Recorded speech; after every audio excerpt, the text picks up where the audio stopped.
that we like to use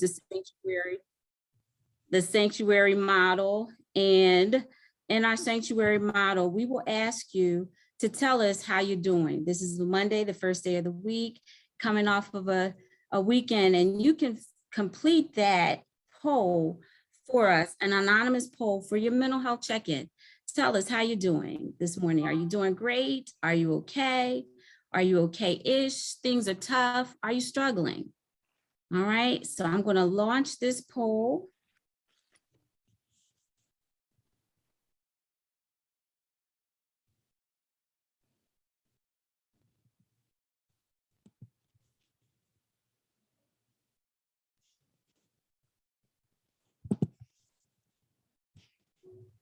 The replies are coming in. All right, we're almost there. And now I'm going to launch our poll.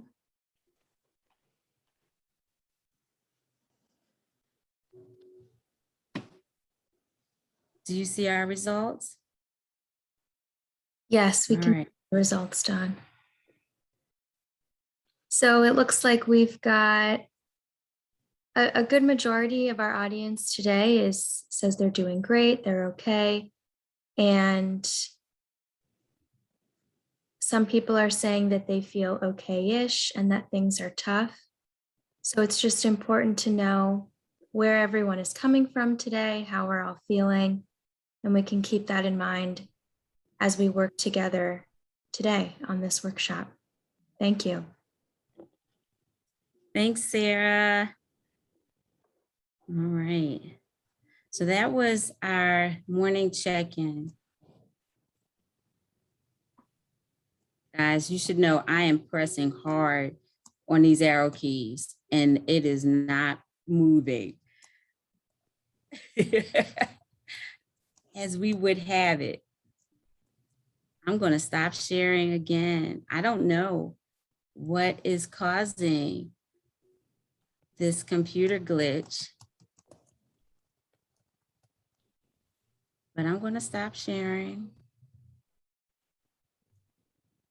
And I am going to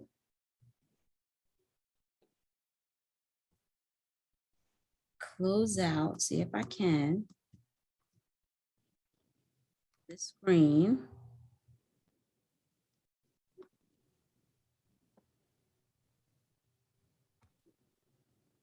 And see if this helps it. If I come back in another way.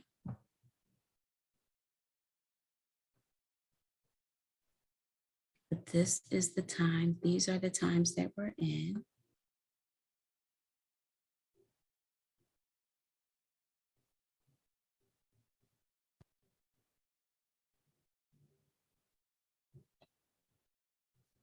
All right, we're going to try it this way. Hopefully this works. Now, why are we having the conversation?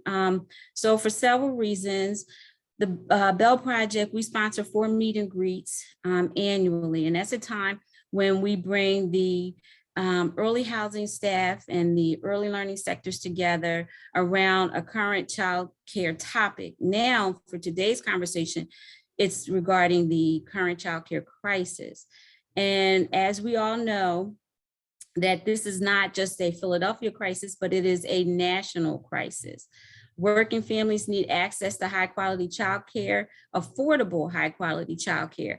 But one of the questions on the table is who's going to take care of our children? And the other reality that has surfaced during this childcare crisis is that childcare is indeed essential. So we will hear about this potential impact right here on our city, our providers and our families who are experiencing homelessness.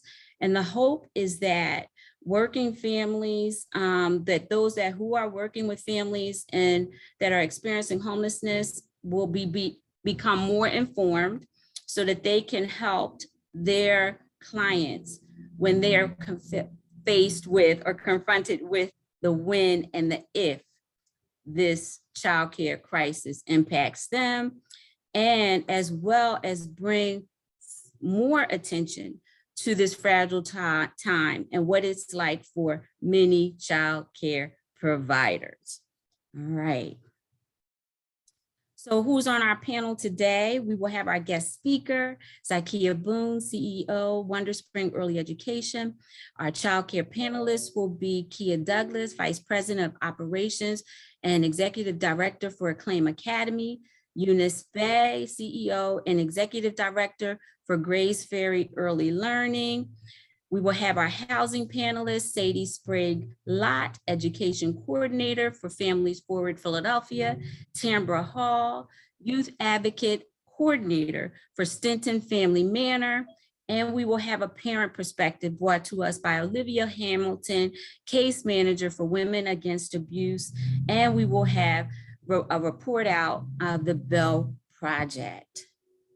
In between each section will be a question and answer period. And as we shared before, feel free at any moment to drop in your questions, your insights, your comments that you might have as a result of hearing what's being shared with you today. For those of you who may be aware of how we do a trauma-informed approach here at PEC, is that one of the things we remind you, some conversations are uncomfortable, may make you feel uncomfortable. So it is important that you always have your safety plan in place. Having a fidget available when conversations feel overwhelming will help. Sometimes just having something soft in your hand or sipping on a cold cup of water. We ask that you prepare yourself accordingly. Our shared commitments for our time together is everyone is invited to participate and everyone has a right to pass. Respect is shown for all opinions, perspectives, and questions, and airspace is shared. Confidentiality is preserved, and we ask that you please place yourself on mute before and after speaking, and this will be important, especially when we have our question and answer period.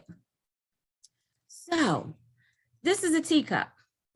Its primary purpose is to hold hot or warm tea.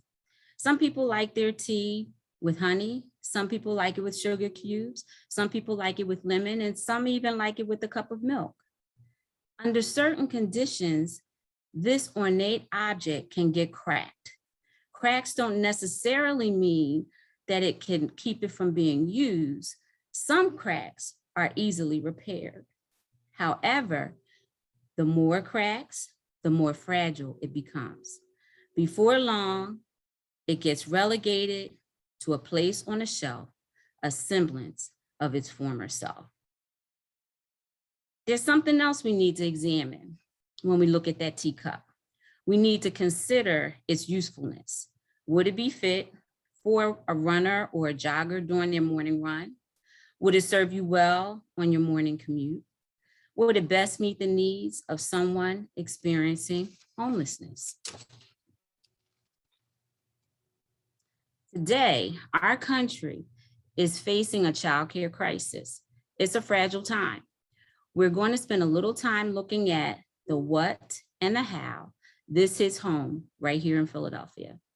Our guest speaker and our panelists will discuss their current realities and various needs and perspectives regarding childcare.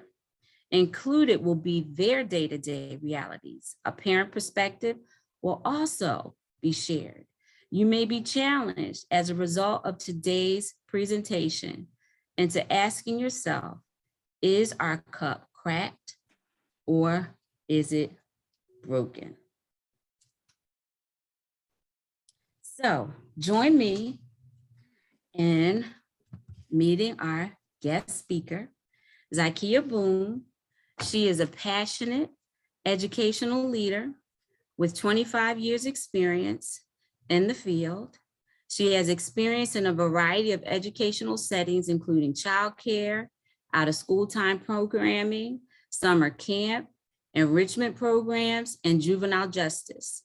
In her current role as CEO of Wonder Spring Early Education, she gives her passion and expertise to provide high quality early learning experiences to children throughout the region. She strongly believes in the value of education and its power in eradicating poverty. A Philadelphia native and a product of his school system, Zykia is dedicated to supporting the neediest of children. She is a mother of two and a proud nana to grand dog Coconut. Please join me and welcome me, Zykia Boone. Good morning, and thank you so much for having me. And yes, I am definitely proud Nana to my grand dog Coconut. She is my pride. Today's discussion is on a subject that ignites my passions and fuels my jets: children, education, early education. Why we even need to have a discussion about getting resources to children is beyond me. But that is the situation that we have in our nation today. Childcare as it stands today is fragmented. Each state across the country has its own set of policies, regulations, and funding streams for childcare. Inequitable. Children of color, especially children of color from low-income families, are less likely to attend high-quality childcare programs. Inaccessible. Childcare for many families in high-quality childcare is not even an option. There is no option that they can access either because of geography or funding. This particularly affects families of color living in rural areas and especially children who have special needs. Underfunded. The United States, the richest country in the world, spends less than 0.5% of our gross domestic product on childcare, which is far less than most industrialized countries. Let me tell you the story of a lady named Karen Carroll. Karen Carroll owns a childcare center in a mixed income neighborhood in Philadelphia. Her children and staff are fairly diverse. Karen Carroll has been seen as a community leader for the past 15 years, and she has seen generations of families come through the doors of her beautiful childcare center. During the COVID shutdown, Carroll was forced to close her doors for 3 months. During this time, Karen Carroll spent much time volunteering at local food distribution centers to make sure the children still had access to meals. She saw quite a few of the families from her center pick up food, and it did her heart good to connect with them during such a difficult time. Seeing the children was a bright spot in Karen Carroll's day after thinking about how this COVID closure cost her nearly 1/4 of her annual operating income. When Carol reopened her doors, just in time for the community's annual Independence Day celebration, only about half the families returned to care. Many of the families were still out of work. Some were afraid of getting COVID. Some moved in with relatives in order to save expenses. Some changed work plans and no longer needed care. But the fact remained, Carol was not sure how she would survive. During the celebration, during the Independence Day celebration, some of the Black and Brown families told Karen Carroll their children had many questions about the riots across the city of Philadelphia following the death of George Floyd and Walter Wallace. Karen Carroll, in addition to trying to make sure that she followed COVID protocols, struggled to figure out how to explain racism, police brutality, civil unrest, and grief to such young children. She didn't know how she would get them to understand and how she would continue to keep her staff encouraged to continue to work. As families slowly returned to care, it became increasingly difficult for Carol to enforce the masking mandate issued by her regulatory agency. Some families were grateful for masks, while others argued that they were ineffective and harmful to children. Karen Carroll had many confrontations with families about something as simple as mask wearing, but yet she persisted. Karen Carroll worked hard to keep up with the frequent changes during the COVID pandemic to regulations and guidance coming from the CDC, the Pennsylvania governor, the Philadelphia City Department of Public Health, Childcare licensing, and the School District of Philadelphia. She had orders coming from all directions. It was a lot, but Karen Carroll knew the children were worth it. Slowly, things seemed to be settling down, but some children had a difficult time adjusting upon their return. Karen Carroll needed resources to help her teachers manage the increase in the number of challenging behaviors. Not only did the children need support, the teachers needed support for their own mental and emotional wellness. Nearly every day, Carol had children with extreme tantrums, language delays, children eloping from the classroom and hitting other children. Despite her best efforts, Karen Carroll lost multiple teachers who were just burnt out after being hit, kicked, spit on by children during tantrums and not knowing how to manage those behaviors.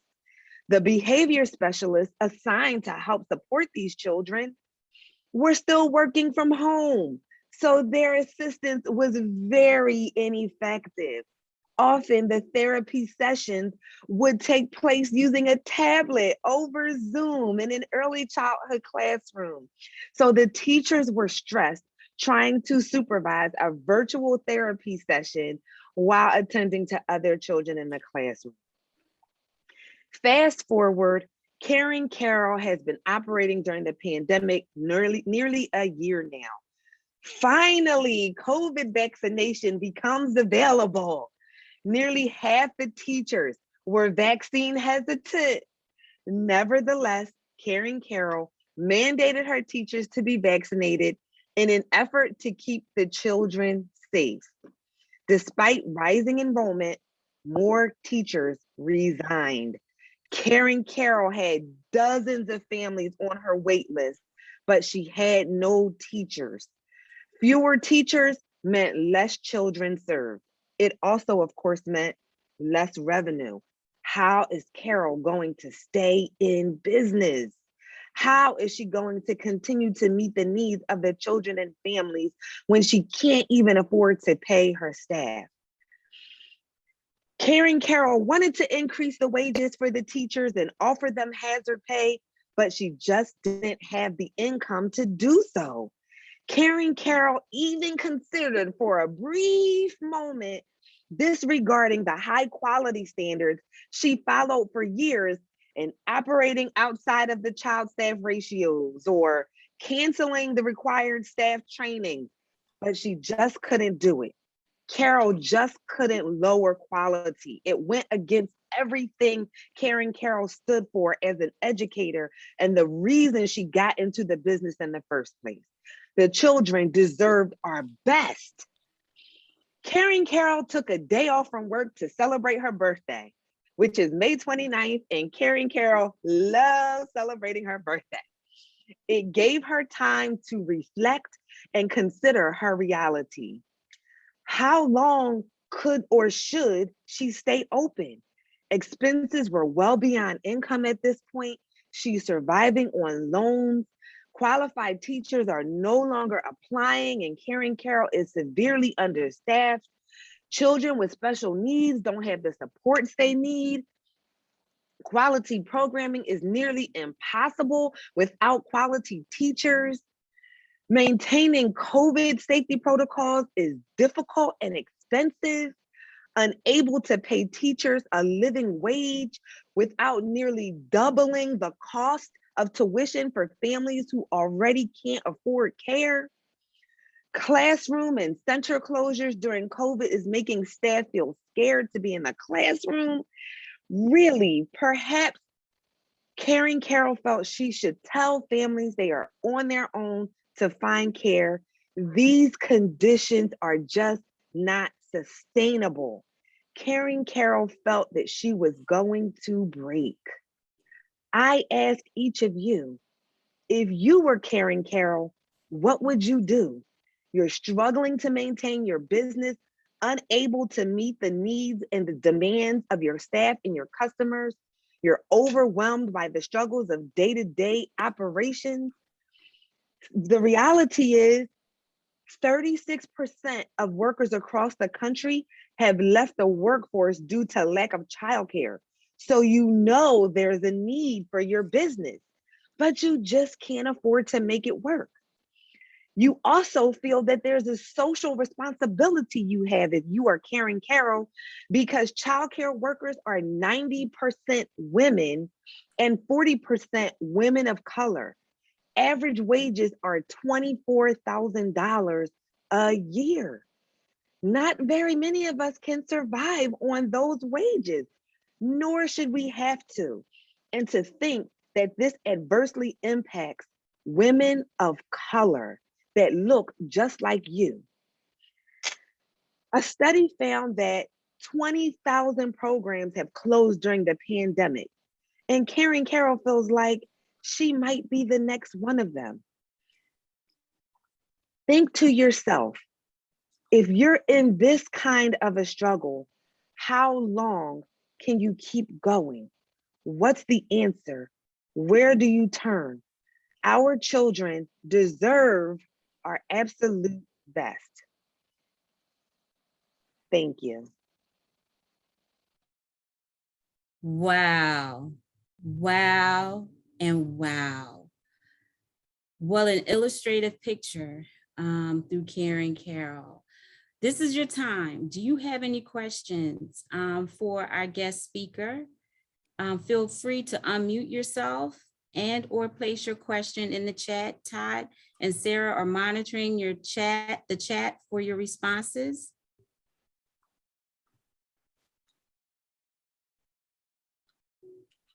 Shira says, well said. Hi, this is Sharon from the Covenant House.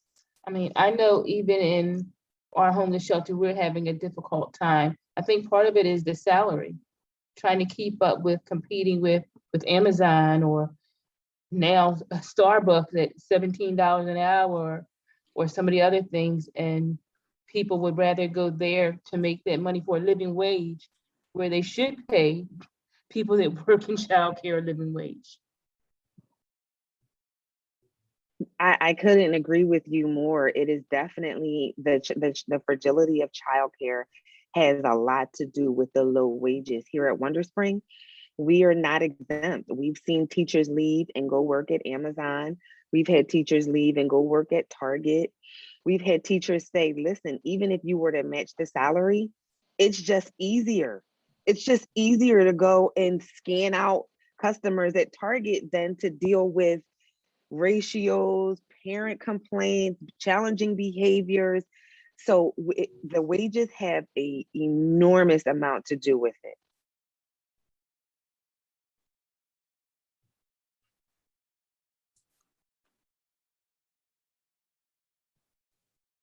I would just like to offer, I put a question in the chat. Do we know how many childcare programs closed in PA? But I'd also like to comment, I would like to think that we offer competitive salaries for our childcare teachers. We really worked hard over the past 5 years to bring them where they needed to be, and we can't find staff. We cannot hire, we can't fully enroll. And it's getting tight to figure it out. And I'm fortunate that I have the support of a health system behind me, but if I was standalone, I don't know if we'd still be open. I do not have the data on exactly how many childcare programs closed up in Pennsylvania. I can tell you that I had many a provider contacting me though saying, hey, Zakia, how are you guys still in business? We too, we too, thanks to big shout out to my rock star phenomenal CFO who absolutely has helped to keep us afloat. We have actually increased salaries at Wonderspring twice in the past year in order to try and remain competitive. And it's still not enough. It's still not enough. We've given out bonuses twice in the past year, and we've given raises twice in the past year. And we still cannot find qualified staff. Goodness gracious, it is really, really difficult. Now, I will say, again, because Wonderspring is a larger organization as opposed to a single site provider, we probably have a little bit more runway than do single site providers.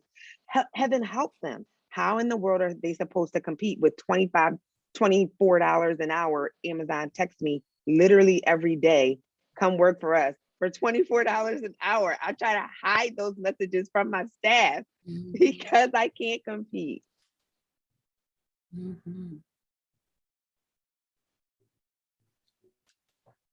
So I'm not sure if Todd or Sarah has any questions from the chat, but I do just quickly want to ask, how do you see, or if at all, the long-term effects of the current crisis that we're experiencing impacting childcare here in Philadelphia?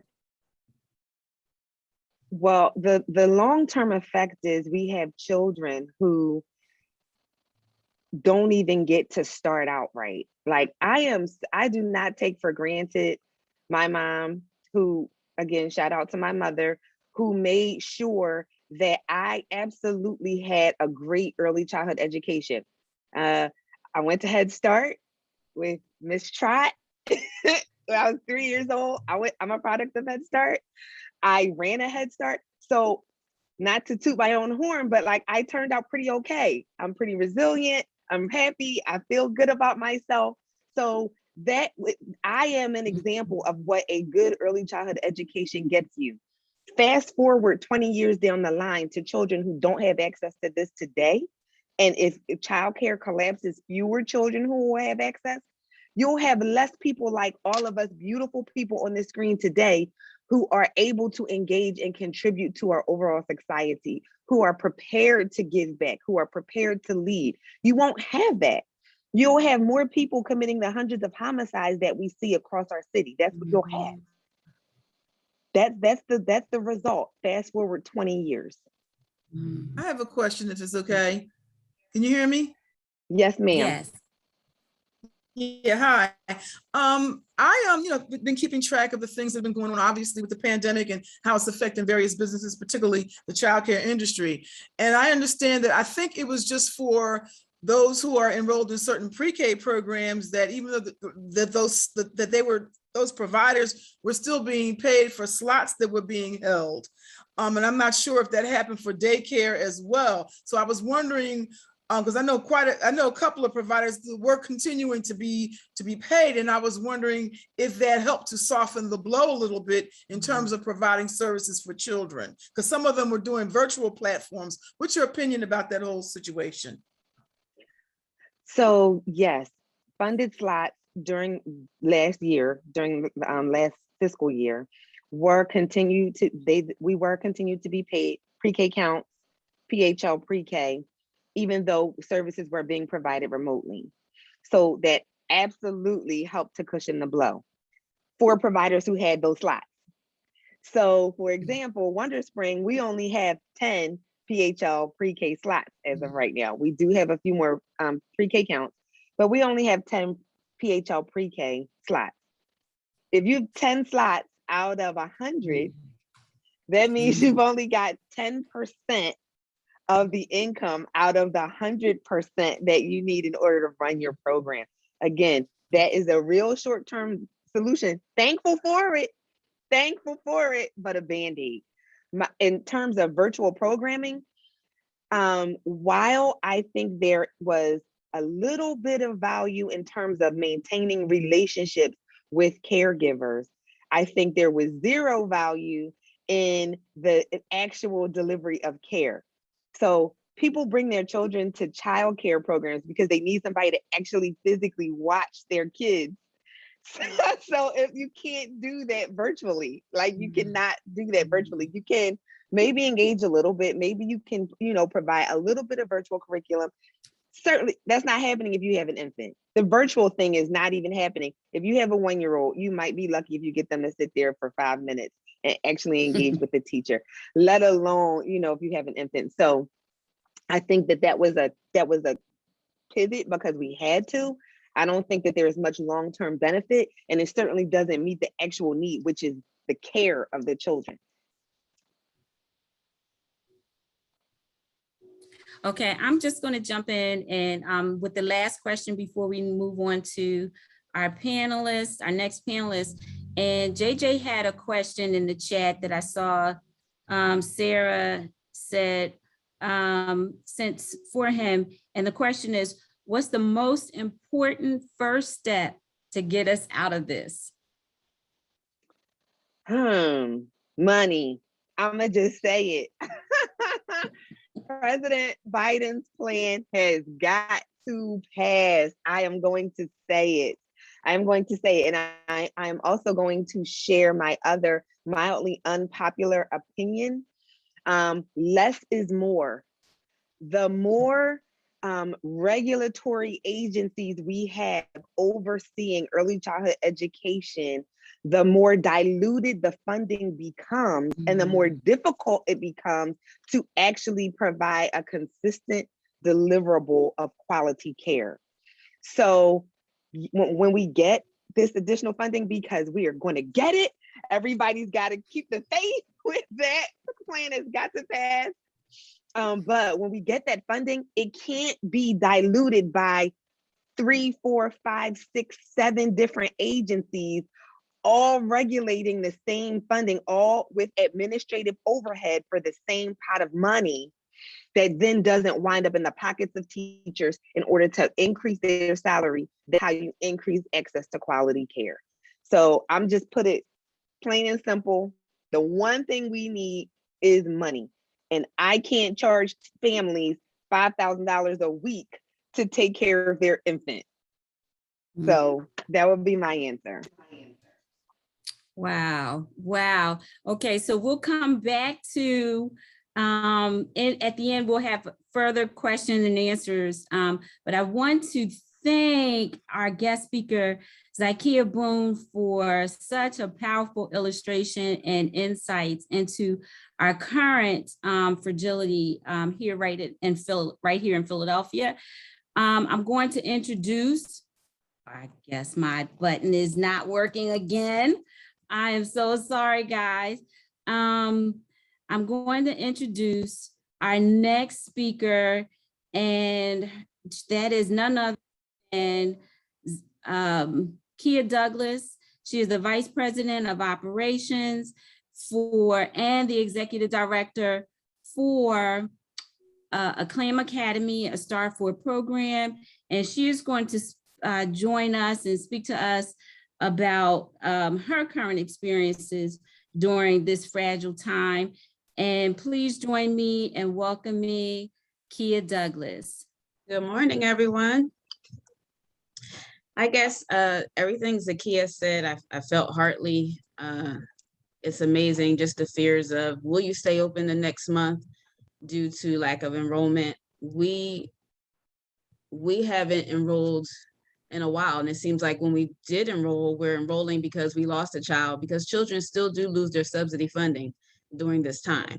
And before COVID, we had 125, 130 children.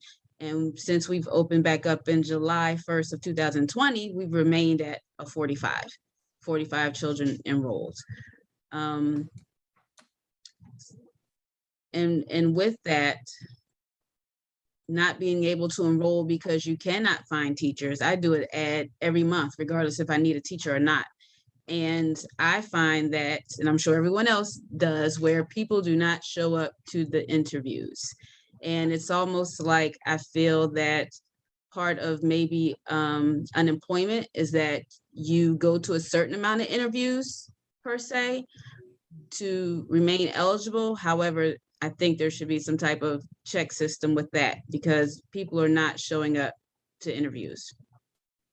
In regards to the pay, I just saw a sign on Wendy's yesterday, hiring a minimum of $12 an hour. And we start off our staff at a minimum of $12 an hour without experience coming in if they have a high school diploma. So yes, it's very challenging out there. We just raised our our referral fees for staff, which used to be $25 if a staff referred someone, and after a month, our staff would get that $25 referral. It went up to $200. And even now, what's been said recently is a staff person told me, well, I know a great person, but that person said they didn't want to do all the additional paperwork that's required with the STAR 4. And they rather stay at the job that they are and make less money. So it's definitely a challenge. And when we can't find staff, we can't enroll. I have children that are trying to come back. I can't take them because I can't find any additional staff. This is a major crisis that's not just happened over a couple months. It's been consistent over the last year, and it seems to be getting worse. Listening to Zakia, also, I thought about when we first opened up back in 2010, the first training that my partner Joe and I took was Minding and Making at NIM. And one of the great things that I remember from that training is the study when the parent covers their face and then they smile, and that child can feel the happiness, or they shut down because they can't see the feelings of their parent. I love masks. I'm all for masks 2 and up. But what are our children getting from us right now also, where they can't see our facial expressions or pronunciate our speech? And in regards to right now with speech referrals, mine have actually gone up. And that may be a part of it because the children can't basically look at our lips to pronunciate the words that they need to say. So in regards to financial crisis with enrolling, you can enroll. I'm in Germantown, and I can name 4 centers that surround me that we are a saturated part with childcare that have closed down. And that's a scary, scary thought. I'm trying to think of anything else. Took notes in that time frame. Let's even go with staff. I've always had a feeling in regards to early trauma and childcare, not only with the children, but also with the staff. So you have parents that are suffering, have financial crises. Even though we have staff in childcare, they're suffering too. They're going through things at home. I had to send home a teacher today just because she came in with a 99.1 temperature. That stops me from making lunch. That had me ordering pizza. And I have another teacher who has a day off. I'm overstaffed on purpose. What I have is what I have. And I had to bring in extra staff, and that's going to kill me at payroll. But that's what we have to do to make it. And in regards to raising staff, we just raised our bachelor's degree teacher by $5 an hour, just so we can keep her. And we have given more than 2 raises this year, I will say, with most of our staff. And that doesn't mean they're the best staff. That doesn't mean I still don't write them up, or they're calling out, or they come in late every other day. That just means I'm trying to hold on to what I have. And then at that point, train them to the best that they can be to maintain my STAR 4. And this is part of the crises that we're going through in childcare. Thank you. I want to open up the floor to any questions that you might have for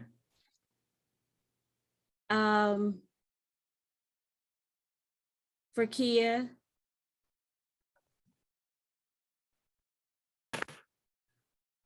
Hey, Dawn. Not a question, but there was a comment in the chat box. It was kind of long, but I'm going to kind of paraphrase about how a lot of this started when the state started requiring, they brought high quality into childcare, but the money that was coming in didn't change. So salaries didn't increase while you were still trying to implement all these different qualifications on teachers. So I just think that kind of connects to what Zakia was talking about as far as money being like a main part of trying to recruit and retain teachers. Okay. So. If there's anything I didn't, feel free to jump in. Again, it was a little long, but I was just trying to get to the crux of the comment about what's part of the staffing crisis. Yeah, I was the one who did wrote the comment on it. And is that we are looking at this into something that is happening now, but it's something that has been for a long period of time. It's been affecting us.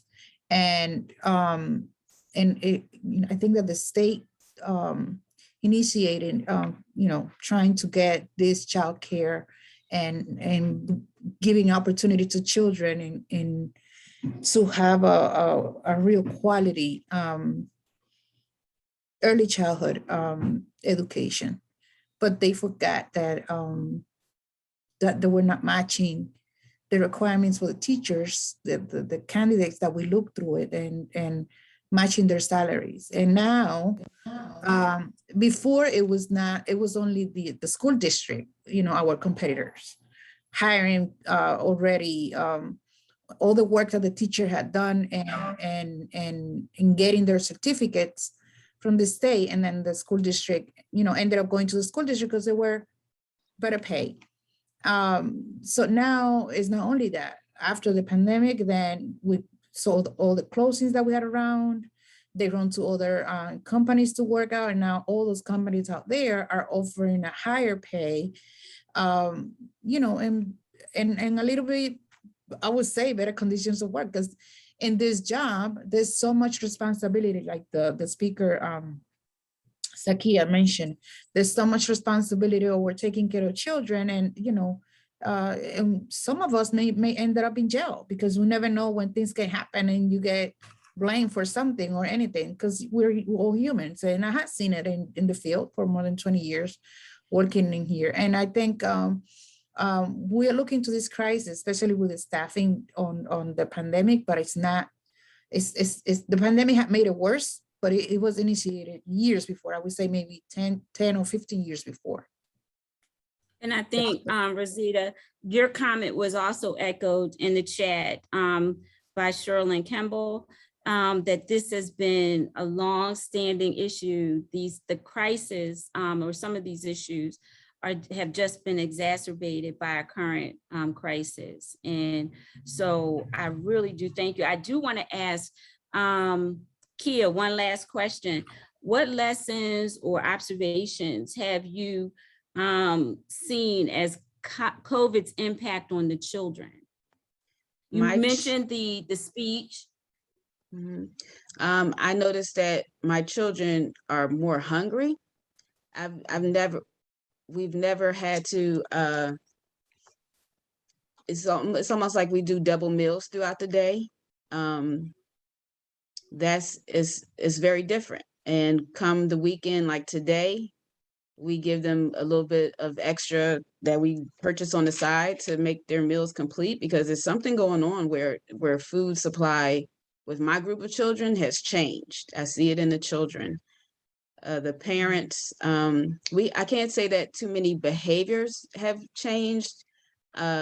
Behaviors seem okay with what we have, but definitely there's something going on with meal supply, to the point where we pass out information in our packets now in regards to food banks.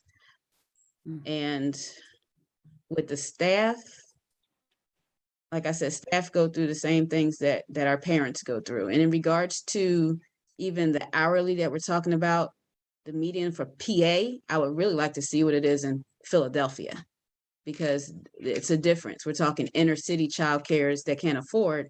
We just received our star for this February of this year. And quite frankly, if we didn't, I wouldn't be here today talking to you, because our funding wouldn't have made it last. That's the only reason why we were able to increase our pay for our staff. Otherwise, we wouldn't have made it either.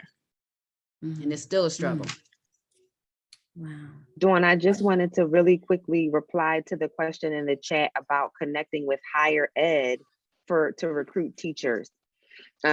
There's two responses to that. One, at Wonder Spring, we specifically do that. We are fortunate to have a full-time recruiter who physically goes to universities and talks to students on campuses. The challenge that she consistently faces across the country, 98% of jobs pay more than childcare. 98% of jobs pay more than what you make if you work at a childcare center. there's not a lot of people who are interested, especially once they have a degree. Like if they are matriculating towards a degree, people are much less interested in working for a childcare center. Even if they're interested in early childhood education, they want to go to a school district because they'll earn more money than if they come to a childcare program. So I just wanted to say, yes, that happens all the time. And again, I'm fortunate because we're a larger provider. I have a full-time recruiter. What if I'm a one-site program? I can't run my center with a kid, just say, give out the pizzas for lunch and go to Temple and recruit teachers. I don't even have the bandwidth to do that. So it's just so it's a never-ending cycle in terms of trying to just find highly qualified staff. I just wanted to address that one question. And thank you for sharing that. So can you guys see my screen this time? Just give me a thumbs up. All right, awesome. Now to present the current fragility of childcare. As it is, Eunice Bay was scheduled to speak with us, right? She is the CEO and Executive Director of a Start Forward program, Grace Ferry Early Learning.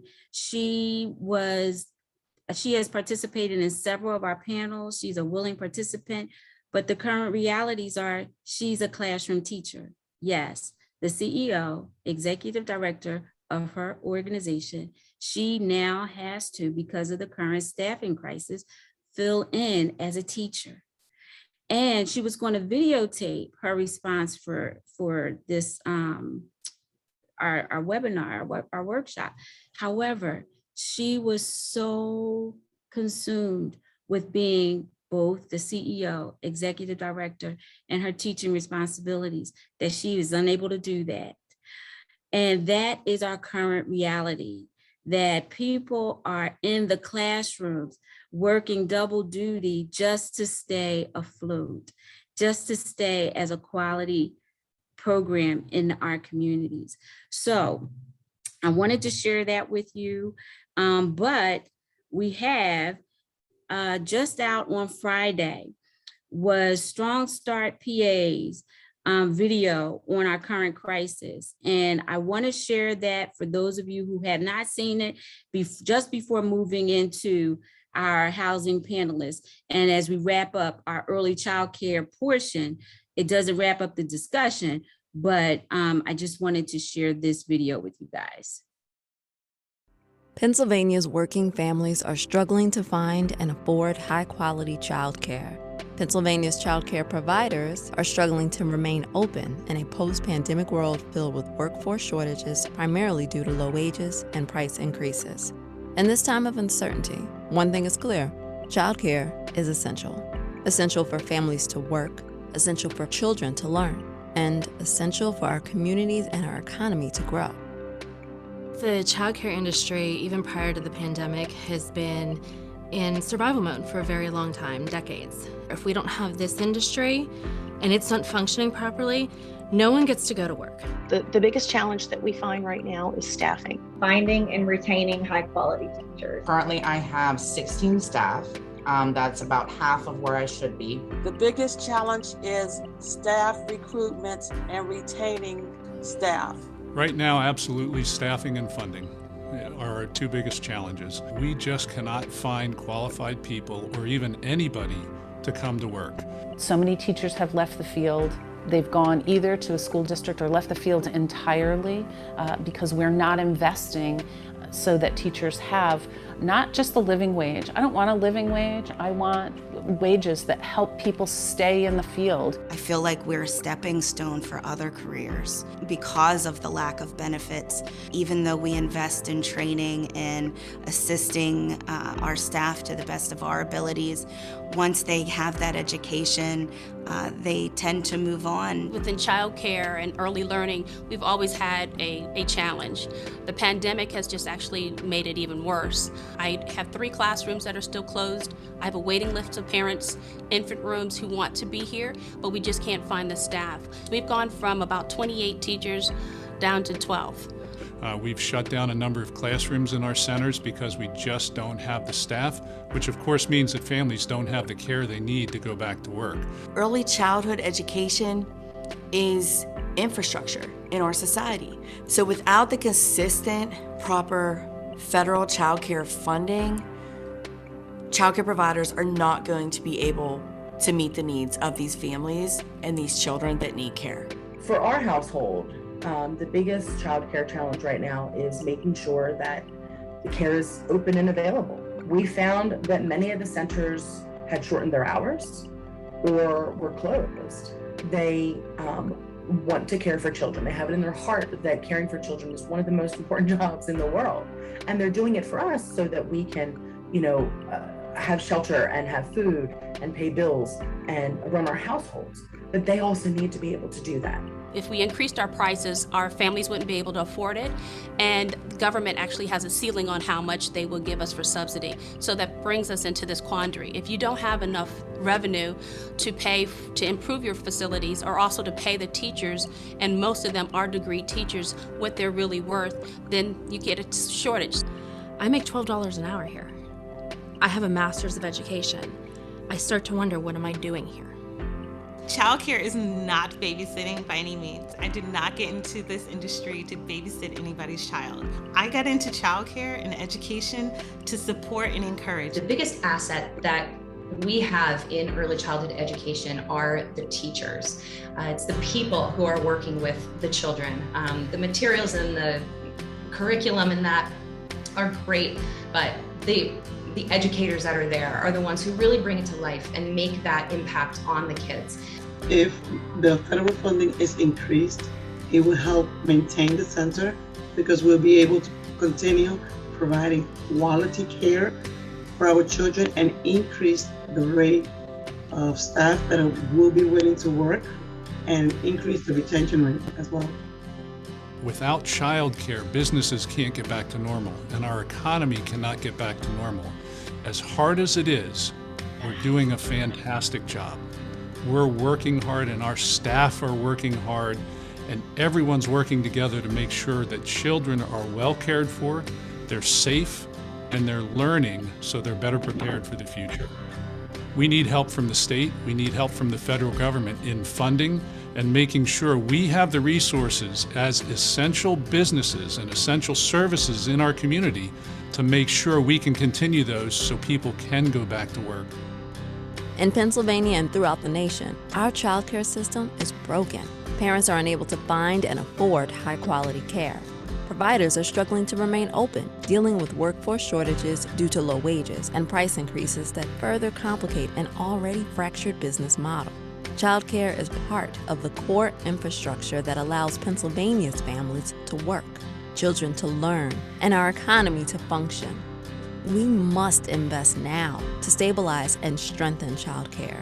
Too much is at stake.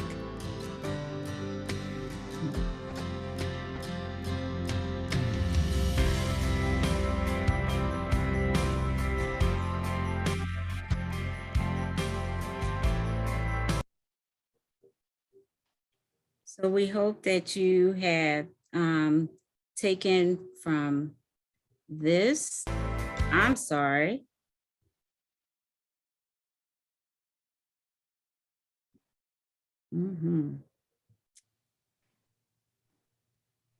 So I'm trying to move the slide. There we go. And so the early childcare portion of this, our workshop, is to help hopefully inform the housing sector of some of the stressors that our families may face. Enrolling and there's a wait list, enrolling and the classrooms are closed, enrolling and the classrooms have to close because of COVID, and staffing issues. And so this is a reality, and we don't want to add trauma to an already sensitive and fragile group of people. And so now we're going to hear from our housing panelists, and they're going to create for you in the early childcare sector a picture of our parents, of what their needs are and the experiences coming from our shelters. So first up, we have Sadie Sprague Lott, who is an education coordinator who comes from Families Forward Philadelphia. And please join me in welcoming her as she shares her experiences during this fragile time. Sadie? Good morning, everyone, and thank you all for your great comments already. This has been a great discussion. As Dawn said, my name is Sadie Sprague-Lott, and I'm the Education Coordinator with Families Forward Philadelphia. Families Forward Philadelphia works with 2 housing programs, one of which is our family residence, and the other which is permanent supportive housing. At any given time, we're serving 125 heads of households and up to 200 kids, a quarter of those which can be ages 0 to 5. So when families come to our program, we work using wraparound services to ensure that all of their needs are being met. One of those, and one of the most important ones that we see, being education. So to talk about the fragility of childcare and the way it presents itself, there are many examples I have of that, but I'm just going to go through a few. The first that we notice often is urgency. A family shows up to the family residence and says, I need to work tomorrow. Where can I enroll my child in a quality center? And we don't have good, sustainable options for the family. The second being communication. Parents experiencing homelessness oftentimes don't have access to a consistent phone number, way to access services that they're applying for.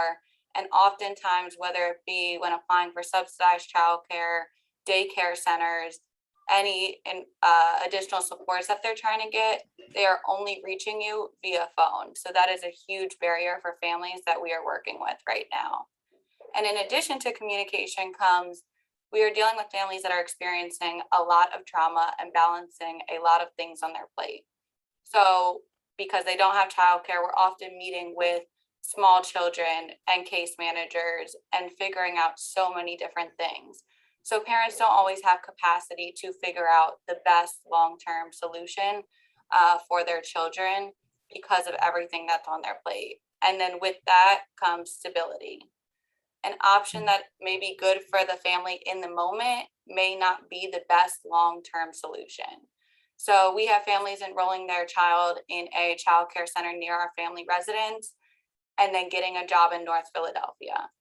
So now they're needing to commute to North Philadelphia from West Philadelphia, where we're located, and try and make it in back to get their child before they have a late fee, which they cannot afford, and then cannot send their child to school tomorrow and cannot work. So it's really a vicious cycle for families who are trying to navigate what's best maybe right now in this moment versus what is going to be successful long term. And that kind of instability adds stress not only to the parents involved, but the students if they're not able to stay in a child care center for an extended period of time. And then another thing that we notice is long-term success. So while families are in shelter or in our permanent supportive housing program, they have access to a lot of resources and a lot of people who are there to advocate for them.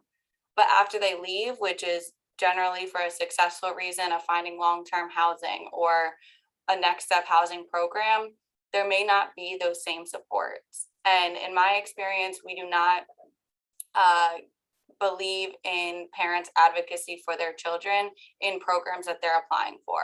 The number of times that I've just had to be on a call or a case manager has just had to be on a call in order for a parent to receive subsidized childcare or get an application pushed through is ridiculous. Parents should have advocacy and agency over this process themselves and not need additional supports from us.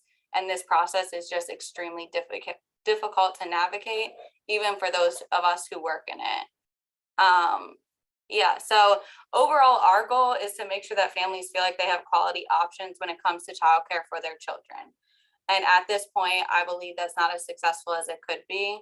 I really appreciated Zakia's points about the power of education, and I truly do believe in that as well. I think we need to do everything we can to make sure that kids and parents in this city have access to quality childcare options. Awesome. Thank you, Sadie, for sharing such a great picture about the challenges and the needs of families that are experiencing homelessness that you work with at Families Forward. Something for us to definitely consider. Do we have any questions that were posted in the chat, or if anyone wants to come off of mute and ask Sadie? So we do have some questions in the chat about any families who are experiencing homelessness utilizing housing programs if they're interested in working in the childcare sector. And Zakia mentioned that they'd be happy to train these parents. Yeah, we would love that. And we also have an employment coordinator, so that would be great. I would love to talk to you after this. Sounds like a good solution. Were there any This other isn't a questions? question. Well, mine isn't a question. I kind of just wanted to piggyback. I just feel like they need to invest more time and more money in the early education of these children. You know, I just feel like I don't think that they think it's important. It's not important enough. Everything else is important except for the children. They'll just be given whatever they have, make do with what they have. And then when they do become, like Ms. Boone was saying, you know, the adults that's doing all the killing and everything now, then they blame it on parenting. And it's just not fair. It's a vicious cycle. And I just don't feel like they put enough time and effort into everything else. Like they always talking about fixing the road. And I mean, I get the infrastructure that Bite is trying to get, but I really pray to God that they go ahead and do this so that they can invest more money. And like she also said too, that there doesn't have to be so many sectors that it has to funnel through in order for the children to see it. So with that being said, I'm going to introduce our next panelist, which is Tamara Hall, who you just heard speaking. And I am pushing this button, you guys, so that her picture can come up. But as this screen would have it, there it is. Tamara Hall, she is the Youth Service Coordinator of Stenton Family Manor. And she is going to share her experiences as a youth service coordinator for Stenton Family Manor. So, Ms. Hall.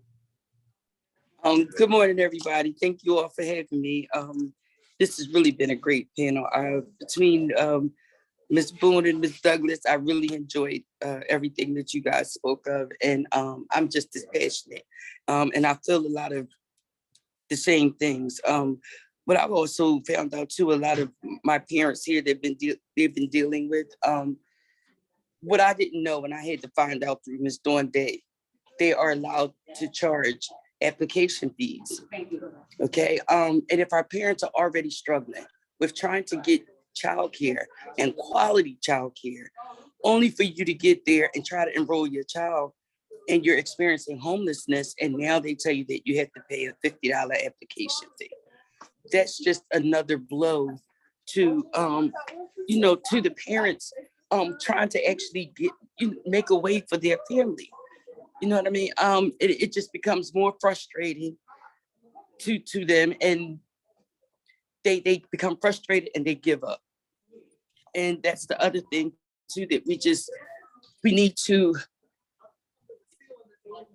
need to make sure that our parents have the right resources and teach them how to use the resources so that they can actually be of better help to their families. Like I said, a lot of them, they give up easy. And with this money that's been going on, a lot of the children have been staying home because they've been getting this COVID money. So they haven't been going out. And like Ms. Boone said, there's no quality care in urban areas. And the parents don't even look for it. They don't even know how to begin to even look for a five-star daycare.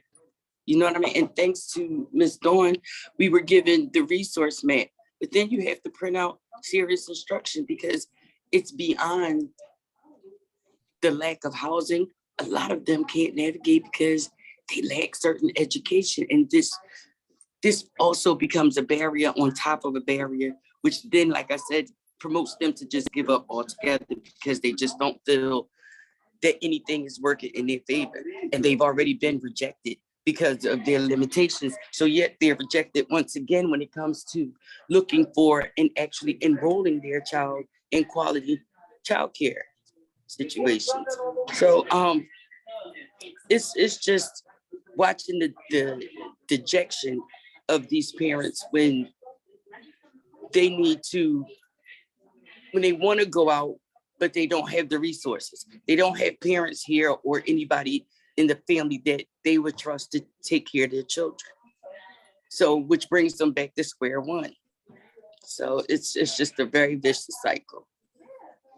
So Ms. Hall, is there anything that you could share with us about the needs of our parents when they enter into a child care program, and when one of your families show up and there are certain demands that the child care program is making on them, and who is the client, and how are they showing up, and what are their needs when they show up at the programs? Well, you were sharing with me. Go ahead. I'm sorry, say it again, please. I want you to share with us the needs and the temperament of the families when it comes to how to ask for what they want, and the type of person that might show up at the child care program versus what the child care program wants. How are they coming into our programs? Well, a lot of them too, they don't even know how to articulate for themselves. They don't know how to navigate through the resources that they have in order to even ask for certain things. So when they're not sure how to advocate, like I said, so a lot of their anger, comes back on the caregiver. So now they're in there, they're frustrated, they're cussing, and they're acting a fool. And this care provider is not sure really how to help moving forward. And we, as caregivers, we have to realize and understand that this is frustrating for them. You know what I mean? And what can we do as caregivers to remove some of these barriers? Because that is our job as child care providers, is to remove the barriers. So how do we remove those kind of barriers when they don't even know how to navigate for themselves? So we have to start with educating them and putting them in different parenting classes like we do have here. And someone asked me, did I have a relationship with with our child care providers around here? We do. But the sad part about it, it's a great child care, but it's not 5-star. That's the issue. Okay. Well, we thank you both. Are there any questions for them before we move into our next section? We do have some questions in the chat, Dawn. Aaron Blair is asking more of a clarifying question, asking, so child care providers are charging application fees? Yes, one of my parents had went to a child care facility. She had already had issues with trying to go. So then that's when we were told that they would have an additional 92 days to get in all the paperwork. Okay, so we worked with that. She found a daycare that she was satisfied with. Mom went to fill out the application to enroll her child, and was turned away because she did not have the $50 application fee, which then meant she could not go to the interview that she had set up by the end of the week, because she was thinking that she was going to be able to have her child in daycare by then. Legal service providers on the call that can clarify whether or not childcares that accept subsidies are allowed to charge application fees? To my knowledge, you are allowed to charge application fees, and say, for example, like we will have one and it would go towards supplies.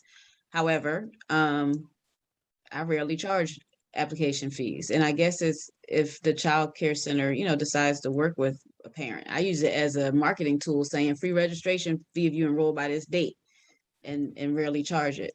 So and if they are charging for it, it's probably part of a budget that goes to, let's say, art supplies or or something, paper supplies, copy paper, something like that.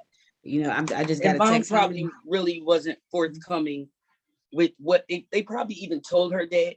But as one of the moms that was like kind of dejected, she's one of those kind of parents that is so frustrated with the word no or the rejection that she would begin to be hostile towards the caregiver. So they probably didn't even offer you know what I mean? Because when somebody is really up here, you just kind of let them be where they are and just say, I'm really sorry, but that's our policy. So when she came and she was like, again, all the way up there, I had to basically tap into my resource, who is Miss Dawn, in order to actually get some clarity on that. So if I could just make Aaron, another plug. Oh, I'm sorry. I was just making a plug for education. I was making a plug for, again, the importance of education. It's a trickle down effect. We have to educate providers on how to have compassion for the circumstances that a family is in. We have to educate families because we do need those application fees. And at Wonder Spring, guess where they go? Payroll, because I want to try and pay my teachers as much as I possibly can. So every ancillary dime goes right to try and pay my staff as much as I possibly can.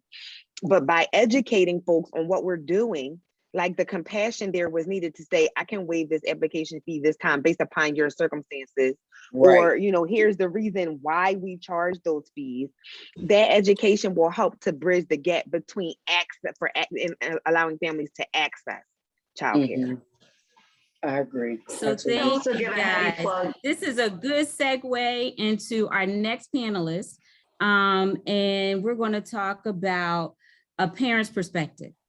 And Olivia Hamilton is the case manager at Women Against Abuse, or what if you hear us say WA. She is a case manager there, and she's going to talk to us about one of her clients.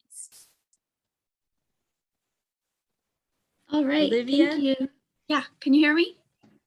Yes. Okay, great. So Dawn asked me a couple weeks ago to kind of look at my caseload and see if there were any parents who'd be able to share kind of a childcare related story, some maybe struggles.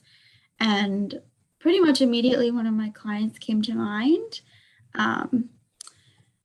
I work with adults and children, so I've kind of newly changed into that, but tried to manage both parent issues and childcare issues all at the same time.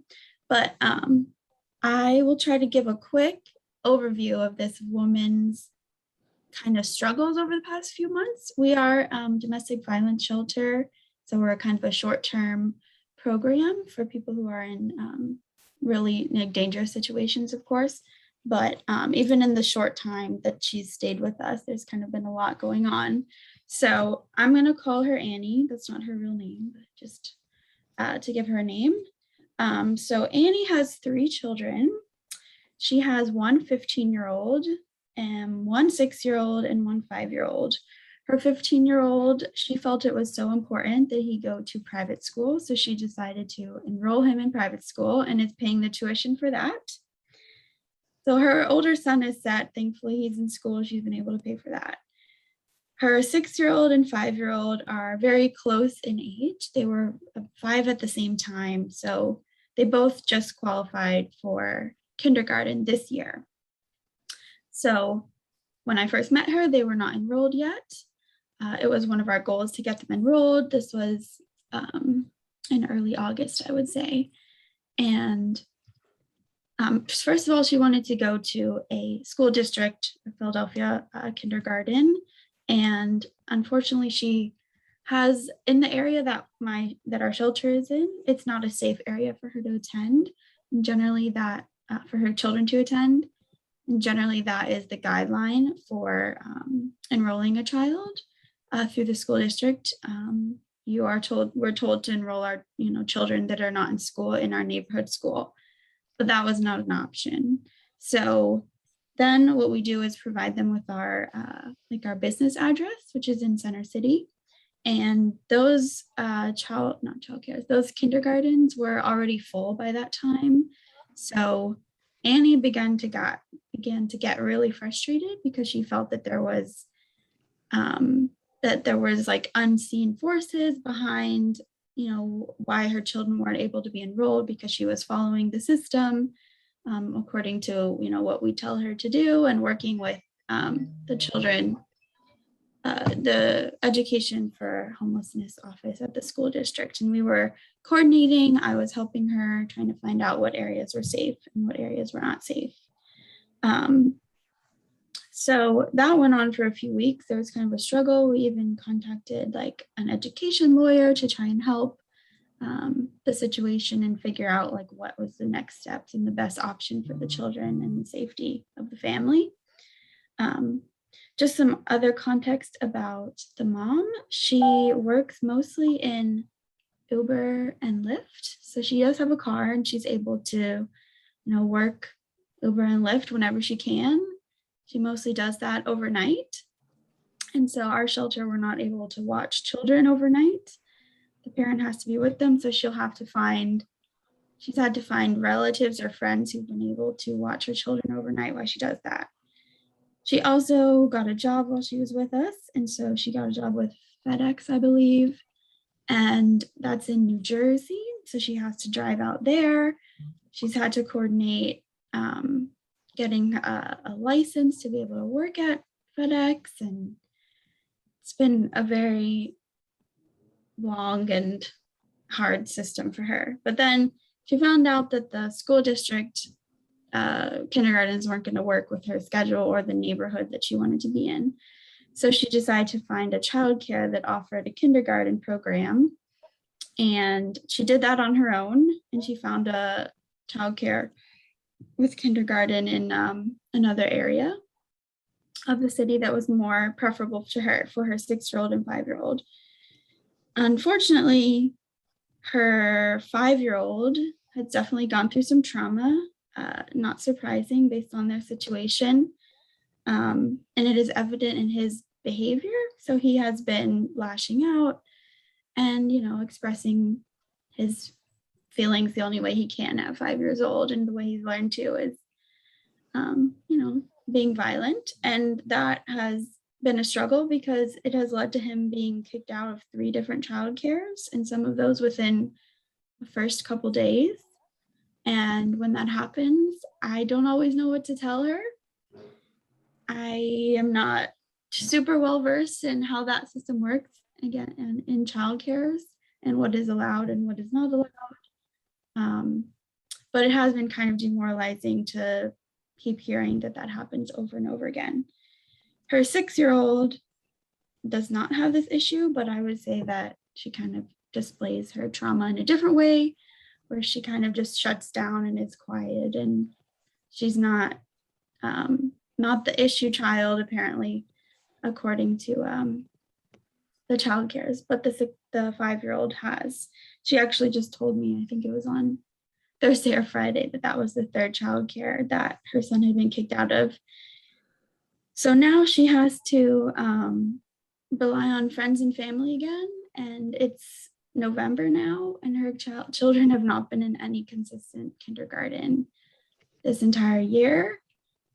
She's at the same time trying to figure out her housing because our program does not last forever. Unfortunately, she's got to move on pretty soon from our program, and so that's another stressor for her.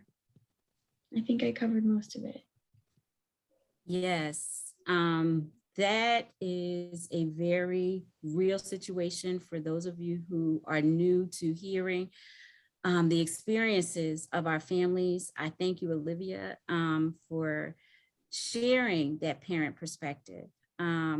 And I know when we talk, mom worked those non-traditional hours, 12 to 8, and right. those needs complicate where she's able to find a child care program, working those non-traditional hours.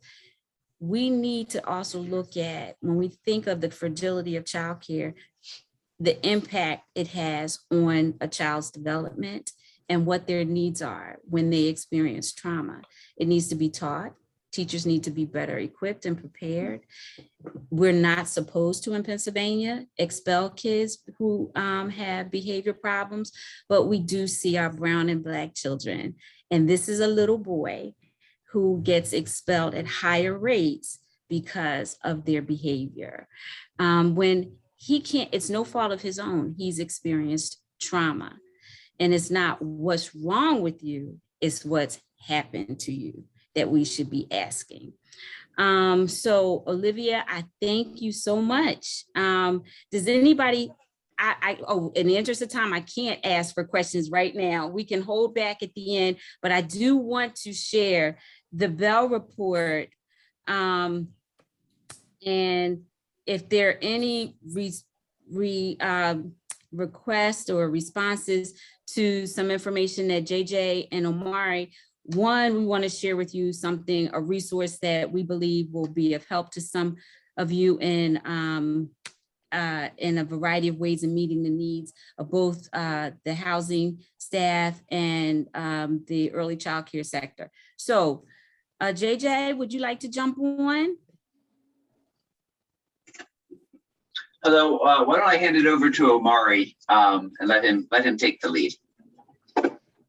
All right. All right. Well, no problem. You know, we can actually jump right into the map. And as Ms. Hall said, you know, we recently forwarded that resource over to providers and hopefully it's been some help, but I wanted to go through it really quickly with you because it really does help with the issue that Sadie spoke to, which is, hey, you know, what happens when a parent does find a high quality child care provider that is in their area? It is, you know, it's a helpful resource, and then they move to another housing program or they obtain a new employment, and now it's no longer in close proximity to where they reside or where they work, right? And this creates a hardship just to maintain that connection. The travel creates a hardship.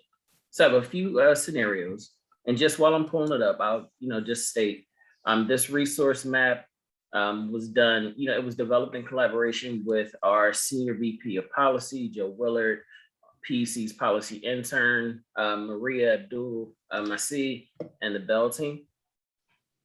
I have it right here and it's loaded. So can everybody see my screen?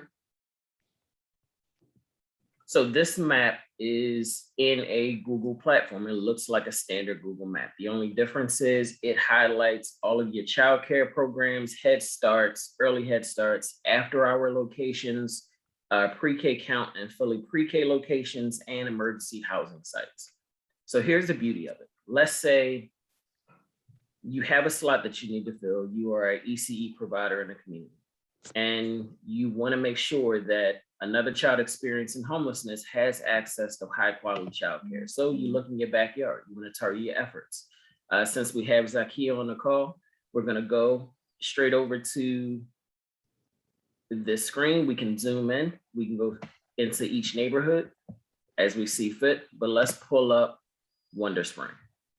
And we're going to pull up the location in close proximity to PEC. So you can go through, you can see all the locations, but PEC is the highlighted portion already. So I don't know if you can see that. You see that little black dot that keeps popping up? That's PEC. So you click it.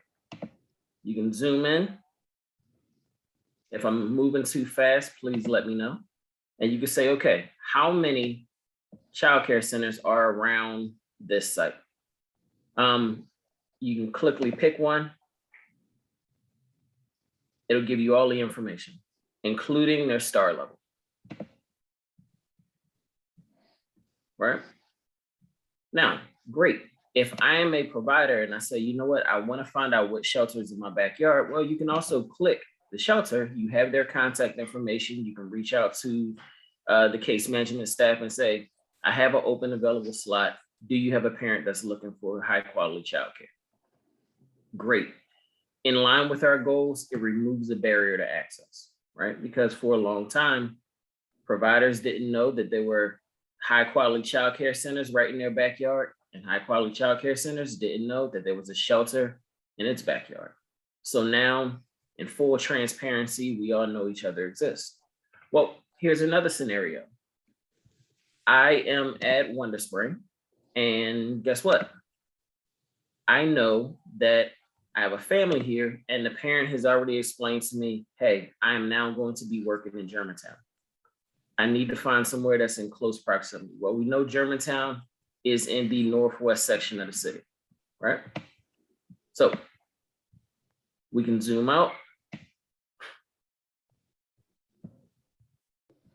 We can go to Germantown on the map, and we can say, okay, what do they have in Germantown?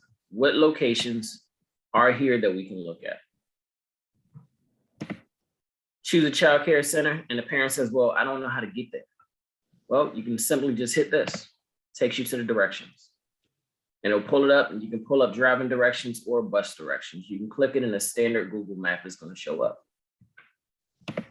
Now, a parent is moving. And again, this is all contingent upon a parent relaying the information to you that they're looking for another location. But also, let us warn you, the information on here was pulled down using Compass. It seems that the ECE providers are responsible for updating their hours. So if a family was looking for like 24-hour childcare, but we do have a list of 24-hour sites listed. However, you still want to call and make sure that the after-hour sites still keep the same hours, because like you said, staffing is an issue. And if I don't have adequate staffing, maybe I've had to change my hours, and I haven't changed them on paper because I'm still willing to do it. But for the time being, I just don't have adequate staffing to sustain those hours of operation. So you still want to call around. Okay. Did I go through that too quickly? Did you want another example? That was excellent. All right. I will go ahead and stop sharing. I hope just that to everybody. No, go ahead. Just to let you know, if you're looking for any of the emergency housing programs, you can always use the drop-down menus. It'll pull up every one of them. But if you just zoom out a little bit, if you zoom out, any one that you highlight is going to pop up the same way the child care centers will. So if you're looking for your own on the map, all you have to do is scan over it, and it's going to highlight itself as well. And they will pop up with a white bubble. And then you just click it and you can go from there. All right, and I will stop sharing. So we're going to drop a link, I think, of the map into the chat.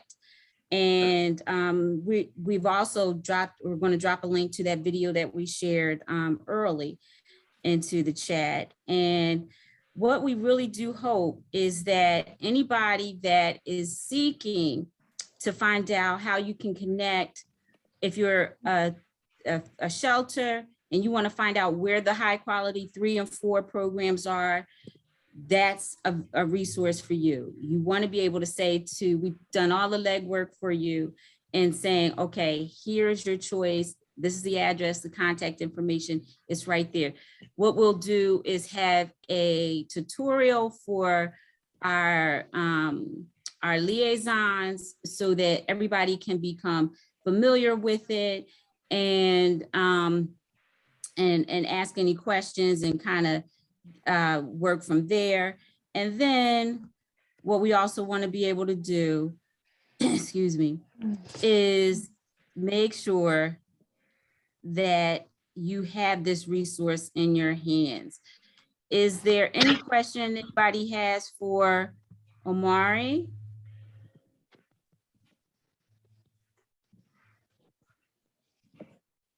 No?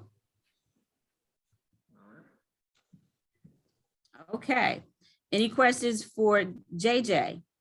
JJ, did you want to share before we leave? You're on mute. Yeah.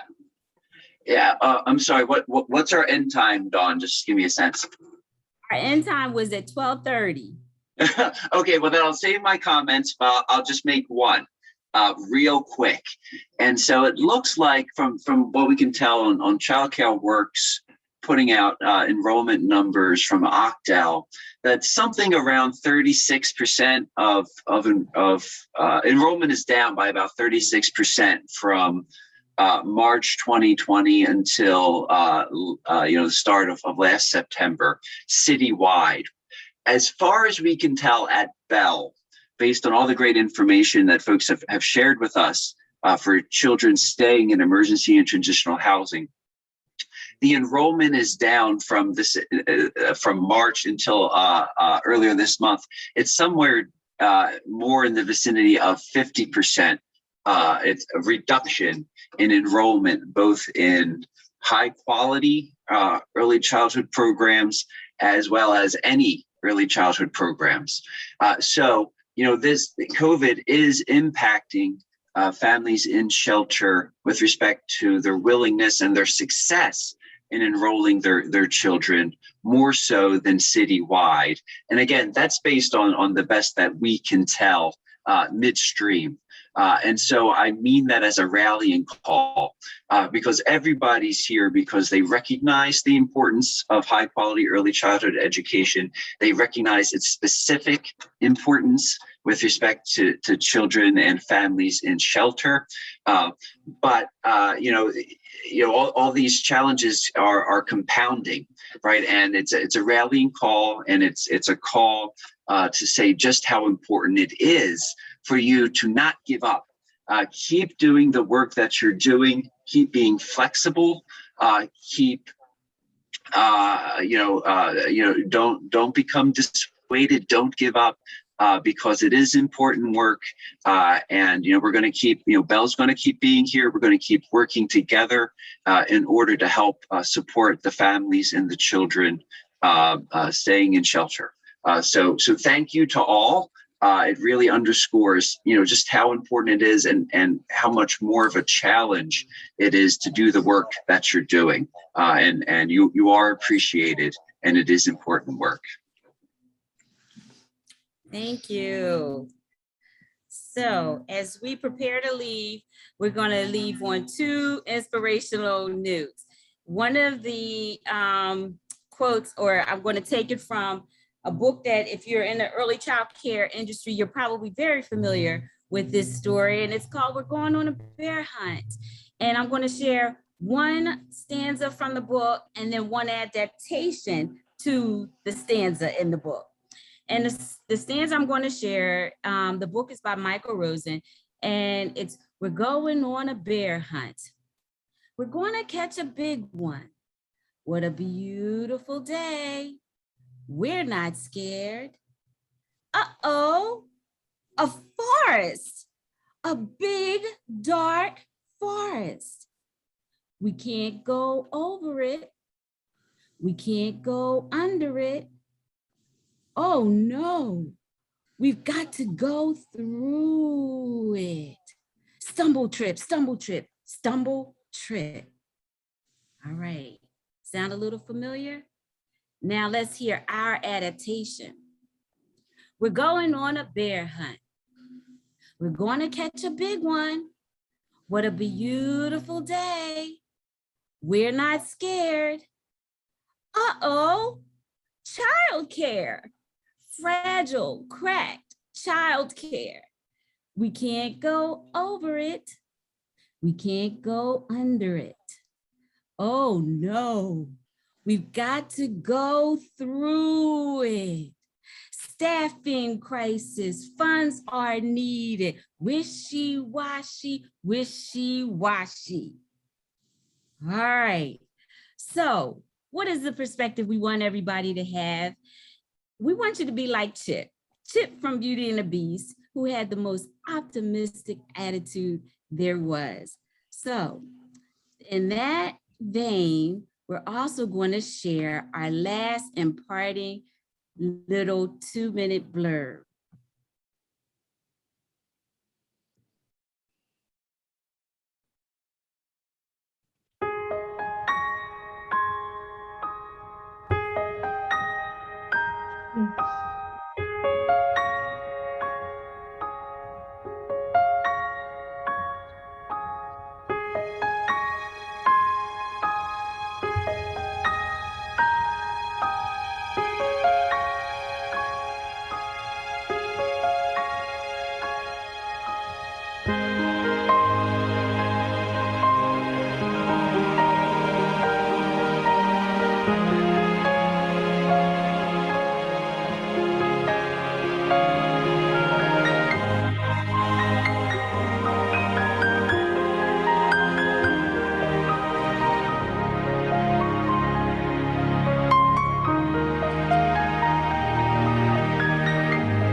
that in mind, we want to thank everybody. And before we leave, I was at a conference 2 weeks ago, Early Child Care Summit, and they asked, one of the presenters asked these two questions of everybody in that group to ask themselves, what will I do for me? And what will I do for the we? So I challenge you this week, we're on a Monday, think about what you're going to do for you this week, and think about what you're going to do for the we this week. When you take care of the me, you're better able to take care of the we. So I want to thank our panelists and their sharing, our guest speaker, for creating such a wonderful picture for us, and how everyone that participated in this panel discussion in any way, your contributions, your questions, your insights that you shared, your resources and information in the chat. Just thank you for joining us and being a part of this most important conversation. We look forward to more, and for those of you who missed the intro loop and you want to see some of the quotes and the stats that were shared in our carousel, I'm going to share that. That's another, maybe 3 to 4 minutes afterwards. If you have any questions, you want to hang back and ask, we're here. So again, thank you. And these were some of the quotes that, or the stats, the national stats that were shared during that opening carousel while we waited in the waiting room. All right, so we thank everybody. Any questions, any comments, anything that anybody want to share with us? We're here.